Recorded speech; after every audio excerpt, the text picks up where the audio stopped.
Chapter 4. Rule number 4.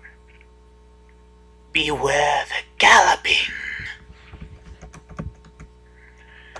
Twilight sat up once more in her bed, the familiar coat of sweat glistening on her fur, and the all too familiar feeling of being out of breath tearing at her dry lungs. She pursed her front hooves to her eyes and shivered, the nightmare finally dissipating from the agitated confines of her mind. They were just random flashes this time, rapid images of ponies and places she had never been or ever visited. The last image she had seen lasted the longest. The image of her mother. Twilight was hiding under her bed back in Canterlot, staring at her mother's tear-streaked face as something dragged her out from their hiding place. A monstrous screech rang in Twilight's ears before the blankets of the bed were ripped from their position, exposing her to the view of her room that she had lived in when she was a filly. It was only after a few moments after this that her father, eyes gleaming with the color of blood, peered under the bed and let out a murderous screech, extending a hoof towards Twilight and swiping. Whether or not the hit connected, Twilight didn't know, for she awoke just as the hoof drew near.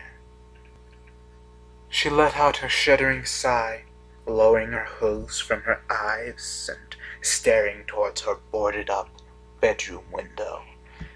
The darkness of the night greeted Twilight through the cracks of her boards, like an old friend, giving her the false sense of security that the danger of the outside was minimal.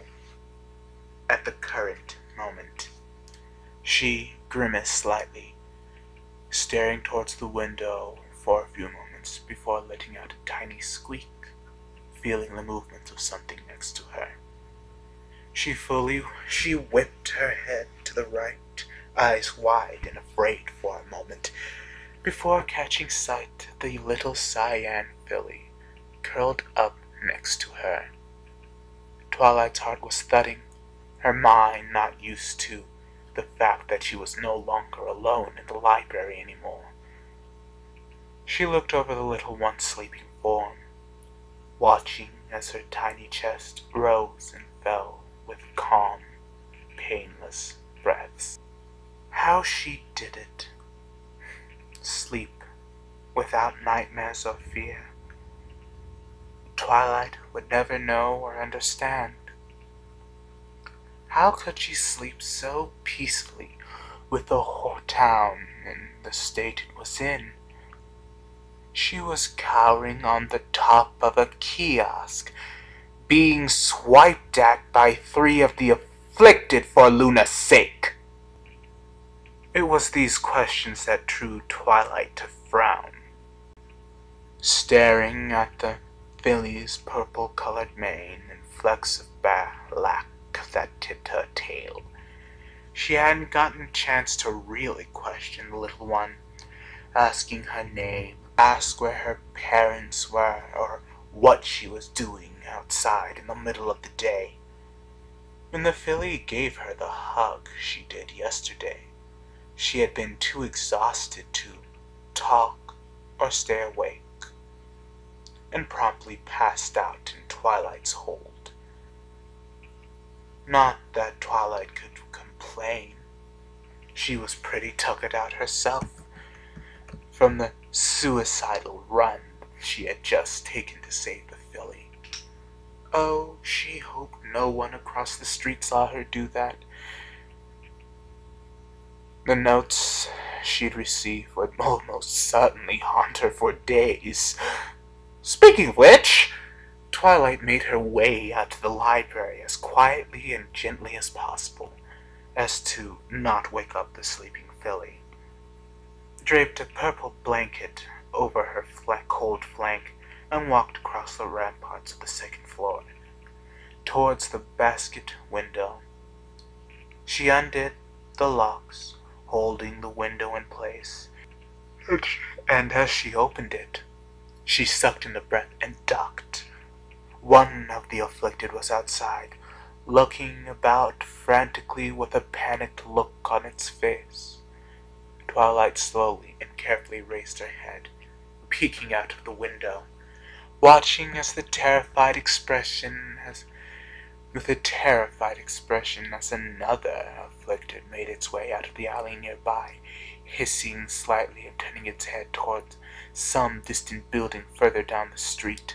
The two grunted and hissed at one another before they tore down the street, running with a speed that would scare even Applejack.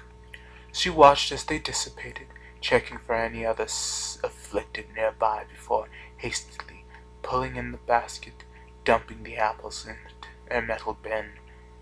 As expected, and much to her dismay, she spotted a note written with heavy, angry scrawl. She sighed, putting the basket back on the rope system and veering it back across, closing the window before she turned her head back down to read the note. "Twilight Sparkle, are you out of your mind? How could you go outside like that? It took all of my strength to hold Spike back and keep him quiet. Watched you run about Ponyville like some lunatic with a death wish. I know your intentions were good, and that you did manage to save that darling little filly. But, Twilight, please be more sensible next time. I'm not saying you should not have saved her, but what good is heroism if you die yourself? We love you, Twilight. You're one of the last sane ponies in this horrid town that we can depend on. Please, think of us next time. Hopefully not. Next time you decide to venture out. Also, I don't mean to alarm you, but the monsters have been circling around the area of your library all day. They only left when the sun went down. Twilight, I think they're looking for you. Enjoy your apples. Rarity."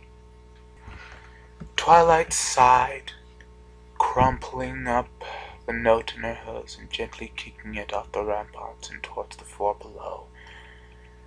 Of course they were looking for her. Damn it all if she didn't think about the consequences. She knew they weren't very organized, but they were prone to navigating the same sections of an area in specific patterns if something or some pony kicked the hornet's nest, as Twilight did by going outside. She knew they weren't smart enough to narrow down her path of flight and pinpoint where she had escaped to, right? Her heart skipped a beat as she lifted her head up, eyes widening and her brain firing up with worry and concern. She had never tested the full intelligence of the afflicted. How could she assume? She knew they responded to sound and traveled in packs most of the time. They were smart enough to hold and wield weapons, although that seemed to be highly difficult for them for some reason. Most of the time deciding to go without.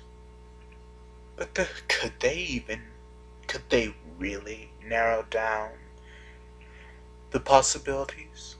Could they actually figure out that she had escaped to the library? None of them saw her enter her refuge, for if they had, Twilight would have already been dead. Or worse, one of them.